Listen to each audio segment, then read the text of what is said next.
Welcome to From the Edge, the official podcast of the 200-voice chorus of Westerly, with your hosts Ryan Saunders and Andrew Howell. On today's episode, Ryan and Andrew sit down with the chorus's Director of Education and Community Outreach, Audrey Cardany. And now, gather your kids, parents, grandparents, and pets around the internet, and welcome to From the Edge. Good afternoon, good evening, good morning, wherever you are in the world. Welcome to part 2 of 742 episodes of the Chorus of Westerly podcast. Wow. Maybe we'll get to 743. They're already doing math to figure out how many we got. Welcome to the Chorus of Westerly podcast.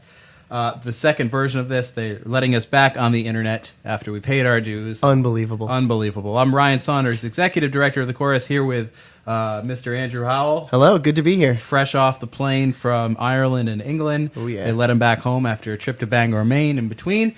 And also joining us today is one of the newest members of the Chorus of Westerly staff, Dr. Audrey Cardany. Am I saying that right? Yes. You know, I've known you for about 100 years. That's not true because you and I are 24 and 23 respectively. Yes. But I've always been kind of scared to say your last name because I always want to add extra vowels in there. Yes. So that might have to...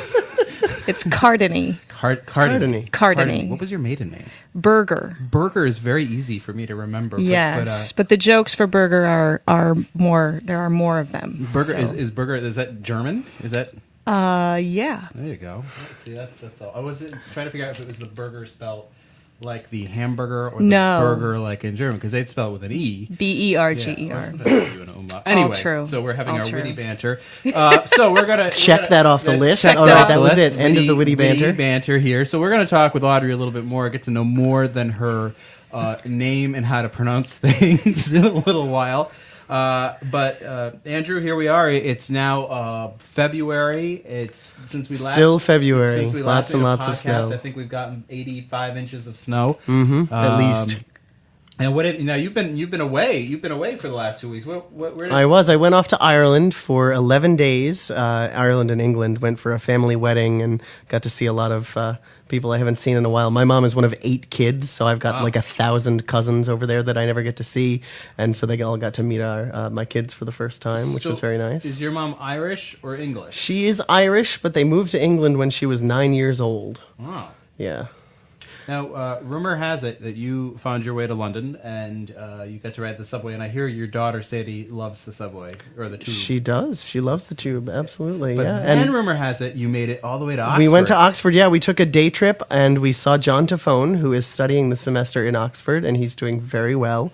He took us on a walking tour and had tons of facts about everything out there, so he seems to actually be getting out as well as all the studying he's doing.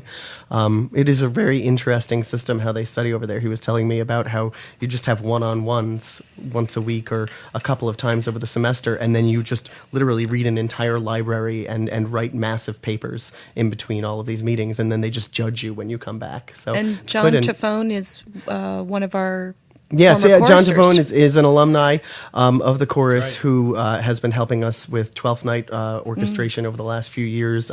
He's an up-and-coming composer studying at Catholic University who was actually featured on our first episode of this podcast. So now we've sent him out into the That's the right. world. Now he's off at Oxford. Have you been to Oxford or England? I have been to Oxford. My husband and I traveled there. Really? Yeah. It's a great place. It's a wonderful Yeah. town. Yeah. The chorus had a chance to stay there on the 1995 England tour, and we stayed at Keble College, and my memories of it are crab apples hitting my window at 1:30 in the morning, but that's a story for another day. Yeah. And another John is time. studying at New College, which he said is one of the oldest, oddly enough, and it's about from the 1300s, I think. But he took us into, I think it was Christchurch Cathedral.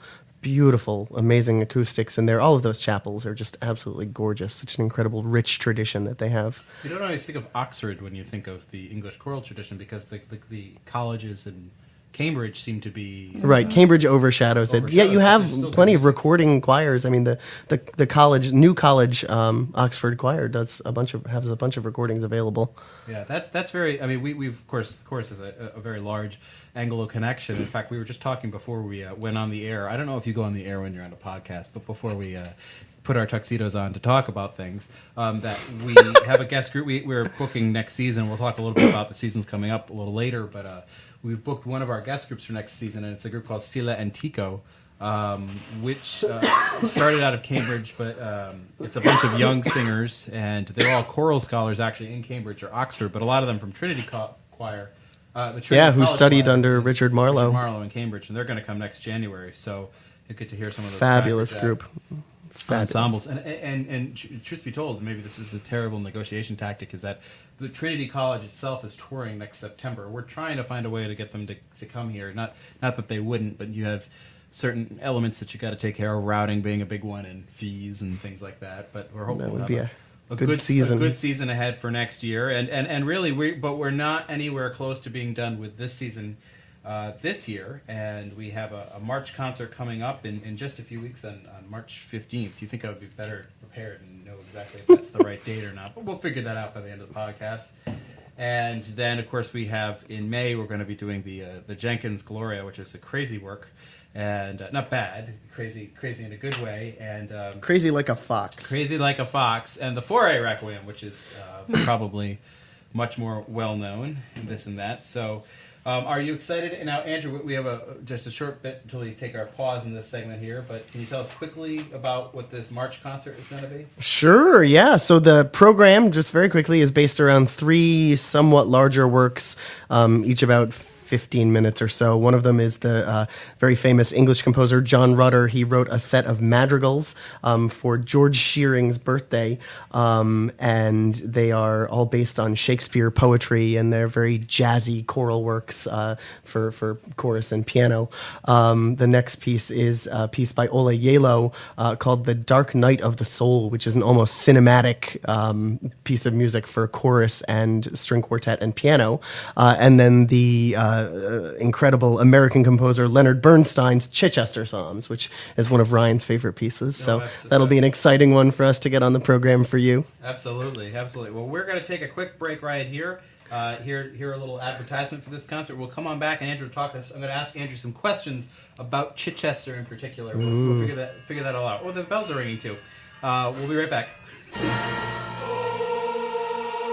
Join the Chorus of Westerly as they continue their 56th season in stunning fashion by performing a selection of pieces entitled The Chorus Straight Up. Conducted by Maestro Andrew Howell, the 200-voice Chorus of Westerly will present a concert of a cappella music and choral music with piano, organ and string quartet, including works from Bernstein, Rutter, Gardiner and more. Performances are Sunday, March the 15th at 4 p.m. and 6 p.m. at the George Kemp Performance Hall, 119 High Street in Westerly. Tickets can be purchased by calling 401-596-8663 or online at chorusofwesterly.org. The Chorus of Westerly's March Classical Concert is presented through generous support from the Rhode Island State Council on the Arts. Be sure to follow the Chorus of Westerly on Twitter and Instagram, and follow us on Facebook. All right, well, we are back. Allegedly, we're back. We're down one microphone, so Andrew and I are snuggled up tight next to this one. It's in the bleak midwinter here, they're getting the blankets out and things along those lines. And Be warm, Ryan. Okay, well, hello, yes. Anyway, so we have this concert coming up. Now, one of the big works on here is the Chichester Psalms, which is a work that Andrew thinks drives me insane, and I'll tell you why it drives me insane. It's not a bad piece of music to hear at all. In fact, I do like it, but I worked in the university world for quite a long time, and we seem to do it a lot up there. But it's a very interesting work, of which has been heard in this hall before, because Andrew has actually conducted it as part of his graduate work here. But the chorus has never done it, and why? Tell us about this piece and what's interesting and different about this piece compared to what we've done before. Sure. Okay. So it's Also, this is really weird with you putting your arm around me right now to do this. I'm making my move. Oh, hey, yeah, there you go. Policies, human resources. Go ahead, please. So the Bernstein Chichester Psalms, they're based on 3 of the Psalms, the Psalms of David, and they're actually. For this, sorry, I dropped my music. They're actually in Hebrew, which is an interesting challenge for us. We did a tiny bit of Hebrew with Jonathan Dove premiere that we did on Christmas Pops as well. So this has kind of been our season of Hebrew. But part of the reason I wanted to do this piece is, first of all, it's interesting and something we hadn't done before, but it opens up a lot of other stuff that I wanted us to kind of delve into. There's a lot of mixed meters, compound meters, dealing with 7/8 and trying to count things in different ways. I'm trying to push the chorus in as many directions as possible right now. So getting them to both sing in 7/8 and in Hebrew, and something that most of them have never done before, I thought was a good way to kind of give them a little nudge. And unfortunately, we've had tons and tons of snow, which has gotten in the way of some of our Monday night rehearsals, but I think that people are still actually stepping up to the plate and really learning this, which is a wonderful thing, because that's what we're here for. We're going to learn the music, we're going to do it well, and it's going to be an awesome concert. I think that people, audience-wise, respond usually pretty well to the Chichester Psalms. Leonard Bernstein knew how to write a good melody and a really interesting piece, and there's little bits in this from West Side Story and things like that. There actually is a quote from West Side Story in there, so I'll give anyone extra credit if they can find it. But it is a terribly interesting piece, and it's one that's in the common repertoire, as you said, for many choruses, both community and school. So it's a good one for us to have on our list. And Audrey, have you sung this piece before? I haven't. So no. you're singing it now, and for full disclosure, so we're going to talk more about what Audrey does too. But Audrey also is conducting the University of Rhode Island U Chorus, I guess. Yeah, it's the University Chorus. It's a non-auditioned group. It's open to the all of the university students, and we also have quite a few community members. So you have an interesting perspective in that now you're singing it and you're conducting, and you've had a chance. We've had these snowed out rehearsals. And we've done a lot of sectionals, and Andrew was away on his trip, his family reunion trip. What do you think of this particular piece of music? Well, I think it's exciting, and I as singing in the alto section and being a member of the chorus is a nice perspective, because we are challenged. We have such a broad range of levels of musicianship in our chorus, and those folks who have a strong musicianship background, we are all challenged, and it kind of lights a fire under you when you get to sing a piece that hasn't been sung so much. So this particular group hasn't sung it. So I think that right. I think for many of us, it's kind of a nice little, as the kids say, switch it up a little. It is. It's interesting because from my perspective, and Andrew and I were talking about this earlier today, it's also kind of freaked the singers out a little bit. And I don't mean that because they don't like the music, but they're finding that they have to work very hard at this one. And I think I'm on my end I think that's a lot of I thinks. I think having probably heard, at least in the last 6-7 years, the chorus of Westerly more than anyone from the other side, I believe it's really good for them to have projects like this. And this program is really, really interesting. The other works you have on here, Andrew, you've got some spirituals too. You've got the Balfour Evening Hymn. Besides, what else you got going? Just kind of not necessarily filling in the spaces, but just to give us a good rounding out of material. One of the classic Anglican traditional pieces there. I'm just gonna do glottal fry some more. Vocal fry. I gotta get my terms right at least. They're paying for that's right. Exactly. I hope you're enjoying this. Anthem. That's the word I was looking for. The traditional anthem and one of the most epic, I think, and a fabulous piece of music is the Balfour Gardner Evening Hymn, most often used in evensongs in the Anglican tradition.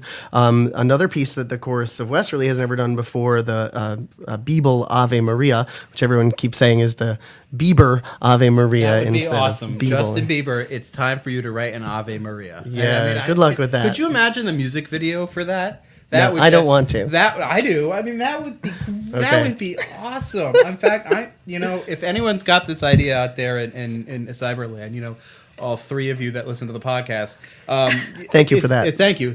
It's mine. Okay, Bieber and I, we're like this. You can't tell, but Andrew He's and I are crossing his fingers. very close to each other right now. Anyway, we've got the Bibel Ave Maria, which really was kind of brought to light, I guess, by Chanticleer. Bibel is a very interesting composer who actually was incredibly prolific and wrote tons and tons of music, but the only piece at this point that's ever done is this Ave Maria, which is, I guess, somewhat unfortunate, but maybe this is the only one worthwhile. I haven't really looked much farther than that. Then to round out the program at the end, I wanted us to again dip into the spiritual pool. So we have Ride the Chariot, arranged by Smith, and Ezekiel Sawed a Wheel by William Dawson, both exciting spiritual pieces that are, kind of way outside of the box, away from Vaughan Williams and Fauré and the rest of that, but equally as valid as, wonderful pieces of music. So there's not necessarily a giant masterwork on this performance. I mean, the Chichester could be, it's not, they're important works, but it's a very eclectic program. It's a very daring program. And if you're on the fence about coming and you're wondering, am I going to like this? This is one of the more, at least listening to it in my little pod in my office there, one of the more accessible concerts for people. If you haven't come to this type of concert before, the course is done in a while. I mean, there's a little something for everyone. It crosses the spectrum quite a bit, but it's important music to sing. So please, if you haven't had a chance to get some tickets, give us a call at 401-596-8663, or you can visit us on the web at chorusofwesterly.org. And, we would be happy to get you a good seat and make sure you can hear this concert. And what we've been doing this year for our classical or concerts like this is kids under the age of 18 can come to these performances for free. So bring your kids, too, because they'd certainly enjoy this. We're going to take another break, and when we come back, we're going to talk a little bit about the educational programs of the Chorus of Westerly. We talk a little bit more with Audrey about her and what she does and where she's from, and no more on her last name, and we'll be right back. Join the Chorus of Westerly as they continue their 56th season in stunning fashion by performing a selection of pieces entitled The Chorus Straight Up. Conducted by Maestro Andrew Howell, the 200-voice Chorus of Westerly will present a concert of a cappella music and choral music with piano, organ and string quartet, including works from Bernstein, Rutter, Gardiner and more. Performances are Sunday, March the 15th at 4 p.m. and 6 p.m. at the George Kemp Performance Hall, 119 High Street in Westerly. Tickets can be purchased by calling 401-596-8663 or online at chorusofwesterly.org. The Chorus of Westerly's March Classical Concert is presented through generous support from the Rhode Island State Council on the Arts. Be sure to follow the Chorus of Westerly on Twitter and Instagram, and follow us on Facebook. Okay, well, welcome back again. I think we are live in your television. Well, maybe not live in your iPhone. Well, you could listen to this on your TV if you could technologically figure that out. Anyway, we're live wherever you're listening to us. We're live. In fact, Audrey, Andrew, and I are in the back seat of your car right now. You looked for a second, didn't you? I bet you did, because I would have looked. In fact, because I actually think I'm the three. Can people listen to this in their car? They can. I think I'm the three people who do listen. I just keep listening to it over and over on my ride home. I am the three people. Anyway, we three kings. That's right. So Audrey's here with us. We gave you a little introduction to her before, but I'm going to actually have Andrew introduce Audrey more and talk a little bit quickly about why Audrey's here, other than she was the person we grabbed walking into the building today. Why she's here for the interview? So Audrey Cardany is well, you can talk more about yourself, but Audrey is someone that I've known for a while through the University of Rhode Island. She was one of my professors while I was there.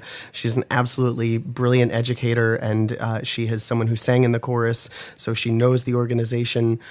She was away for a little while, but we were incredibly blessed that she came back, and now she is joining our organization and really giving us a stronghold in the educational side of things by taking on our children's program, as well as now venturing into the adult side of it. And really what we're trying to do is bring all of our singers to a common ground of knowledge and of language to use to be able to actually know what they're doing when, or to know what they're looking at when they look at a piece of music. Audrey is someone that I've known for a while and am absolutely thrilled to have her with us. So I'll pass it over to you. Well, Thank you. I don't think I've ever had that kind of introduction before, and thank you. I'm grateful for those we'll play words. it before every meeting you walk into from now on. And perhaps one of those Anglican anthems too. We'll find just the right one. Well, yes, I sang with the Chorus of Westerly when years ago. I can actually say that now. When George Kent was the music director, and I've always been struck by the vision of the chorus because it includes every level of musicianship. We've got folks who come in as amateurs, novice, folks who've had a few lessons, professional musicians, educators like myself at all levels of education. We've got the professional violinist, and we've got folks from all levels. And then when we do a concert, we hire those folks. We hire professional. The orchestra is hired. We hire soloists, and then we bring together children and adults and every musician of every level, and we make the best music we can make. And I think that's unique and amazing, and I'm completely sold on being part of it, in not only as a singer, but to foster that musicianship for everyone. And that's why I'm interested and accepted the invitation to be part of the education program, to be the director of education and community outreach. One of the best and longest titles that I hold. Hey, we're good with titles. So I teach the. You want me to describe a little bit of what we're doing? Why are you here? What are you actually doing? Well, I work with in early childhood. I do the music and movement classes now, and we do a session in the spring, a session in the fall, and then we do a week-long day camp here in Westerly that goes all day long, and that's for children ages 5 through 7. Although I will say we're moving to younger. I'm hoping that we'll expand that to ages 3, so we'll have 3s and 4s, and then 5s and 7s. And then I work with the training chorus, and I work on musicianship. So my role with all of this is, for the young children, it's all about experiencing music through the body, through singing, singing lots of songs, listening to major works, and moving and making sense of them.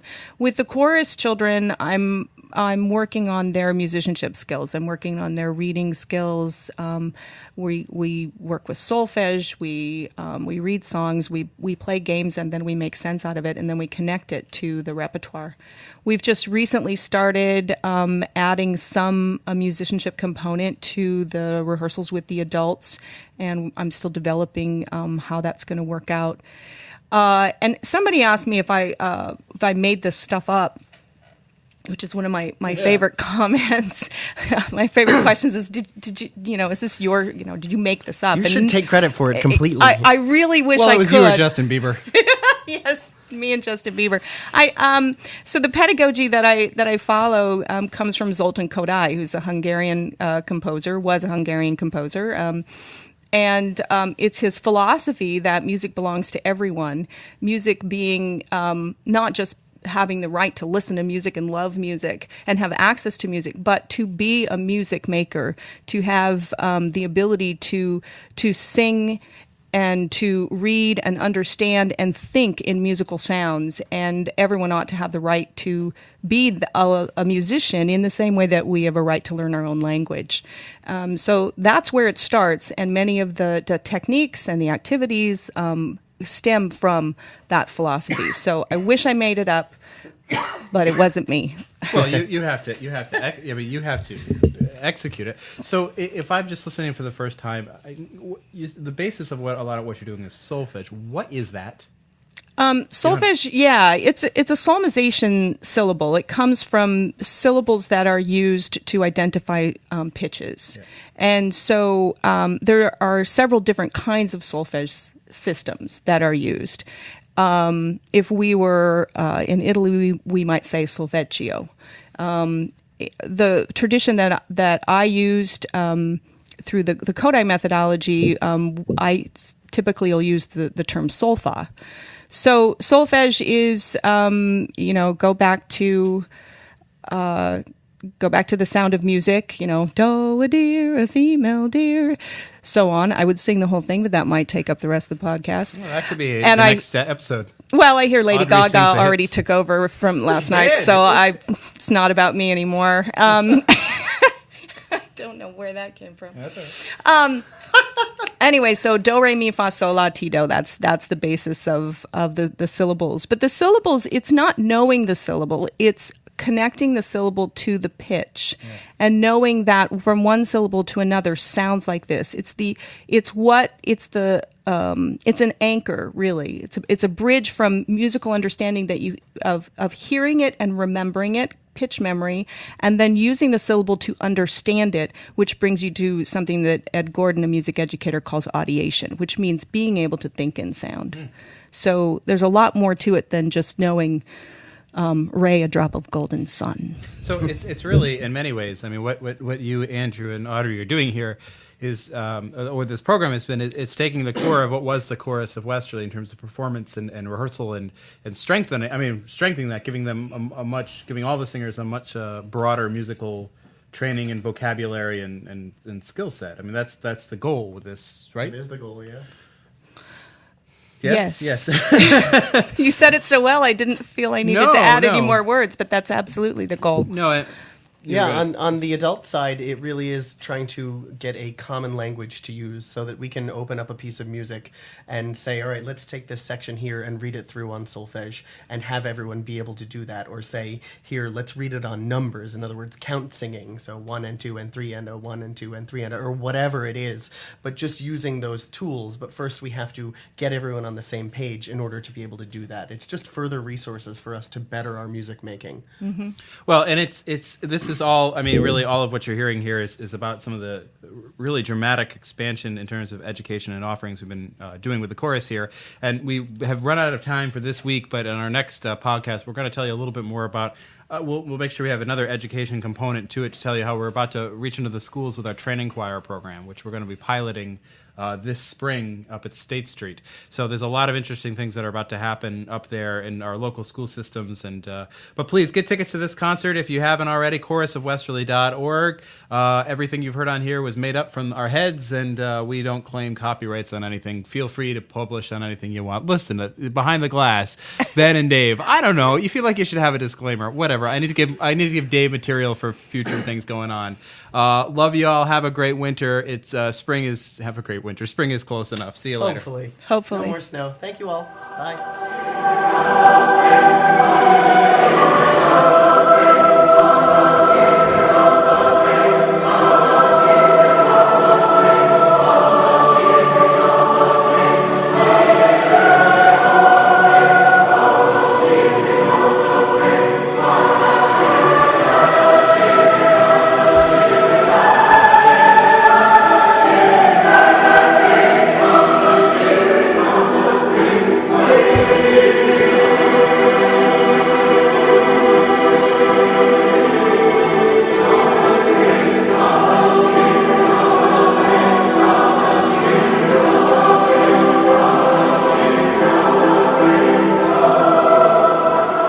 From the Edge is produced by the Chorus of Westerly with New Shore Productions. For more information, visit chorusofwesterly.org and newshoreproductions.com.